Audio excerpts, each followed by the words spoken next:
গত 17 বছর আমার এই ছাত্র দলের বন্ধুরা, স্বেচ্ছাসেবক দলের বন্ধুরা, যুব দল বিএনপির কোন নেতা কর্মী আমরা বাড়িতে ঘুমাতে পারি না। একটা ঈদের আগের দিন রাতে আমরা বাড়িতে ঘুমাতে পারি না। তোমরা এখন ঘুমাবা, তোমরা রাস্তা হাঁটবা, তোমাদেরকে উলঙ্গ করে ওই প্রশাসনের হাতে তুলে দেওয়া। রামগতি উপজেলা বিএনপি অঙ্গ সহযোগী সংগঠন কর্তৃক আয়োজিত অবৈধ শেখ হাসিনার আন্ডারে নির্বাচিত এই অবৈধ স্থানীয় ইউপি চেয়ারম্যান, ইউনিয়ন পরিষদের চেয়ারম্যান, উপজেলা চেয়ারম্যান সহ এই অবৈধরা যাতে এই উপজেলা ভবনে প্রবেশ করতে না পারে সেই জন্য আজকে আমরা সকাল ভোর থেকে পাহারায় আছি। আপনারা এসেছেন, আপনাদেরকে আমাদের প্রিয় নেতা জননেতা এবিএম আশরাফ উদ্দিন নিজান সাহেবের পক্ষ থেকে শুভেচ্ছা অভিনন্দন জানাচ্ছি। প্রিয় বন্ধুরা আমার, বাংলাদেশের সকল পাপের মা হচ্ছে কে? শেখ হাসিনা ইন্ডিয়াতে পালিয়ে গেছে। ওই শেখ হাসিনার চালক যারা বাংলাদেশে এখনো রয়েছেন, বিশেষ করে রামগুতিতে 2014 সালে কাটা ভোটের মধ্য দিয়ে রামগুতির প্রভাবশালী ব্যক্তিবর্গ, বংশধারী লোকদের ইজ্জত হানি করে কাটা ভোটের মাধ্যমে এই পৌরসভার কাউন্সিলর, মেয়র, বিভিন্ন ইউনিয়ন পরিষদের মেম্বার, চেয়ারম্যান, উপজেলা চেয়ারম্যান নির্বাচিত করেছেন টাকার মধ্য দিয়ে। সেই সমস্ত অবৈধ ব্যক্তিবর্গ এখনো আমাদের কাছে খবর আছে রামগুতিতে বিভিন্ন জায়গায় অবস্থান করতেছেন। আমাদের প্রিয় নেতা এবিএম আশরাফ উদ্দিন নিজাম সাহেব সেদিন কমলনগর এবং আলেকজান্ডারে আপনাদেরকে কিছু তওবা পড়িয়েছিলেন, ঠিক আছে না? ওনারা মনে করেছেন আমাদের এমপি মহোদয় তওবা করেছে বলে আমরা ওনাদেরকে মাফ করেছি। না, গত 17 বছর আমার এই ছাত্র দলের বন্ধুরা, স্বেচ্ছাসেবক দলের বন্ধুরা, যুব দল বিএনপির কোন নেতা কর্মী আমরা বাড়িতে ঘুমাতে পারি না।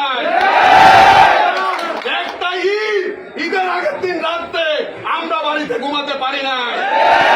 তোমরা এখন ঘুমাবা, তোমরা রাস্তা হাঁটবা, তোমাদেরকে উলঙ্গ করে ওই প্রশাসনের হাতে তুলে দেওয়া।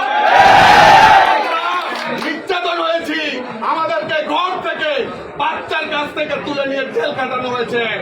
আমরা রামগুতির প্রত্যেকটা নেতা কর্মী আমরা 15,000 মামলা করব। ওই মামলার প্রধান থাকবে শেখ হাসিনা আর এই আওয়ামী লীগের দালালরা। বন্ধুরা আমার, এই সমস্ত দালালরা আমাদের এই উপজেলা প্রশাসন তো দূরের কথা, কোন ইউনিয়ন পরিষদে ঢুকতে দেওয়া যাবে না। আমরা কোনো অন্যায় করব না, কোন অন্যায়কে আমরা সাপোর্ট দিব না। আমাদের বিভিন্ন নেতার নাম ভাঙিয়ে ওই আওয়ামী হানাদাররা বিভিন্ন জায়গায় বলে অমুক নেতা আমাকে সহযোগিতা করেছে।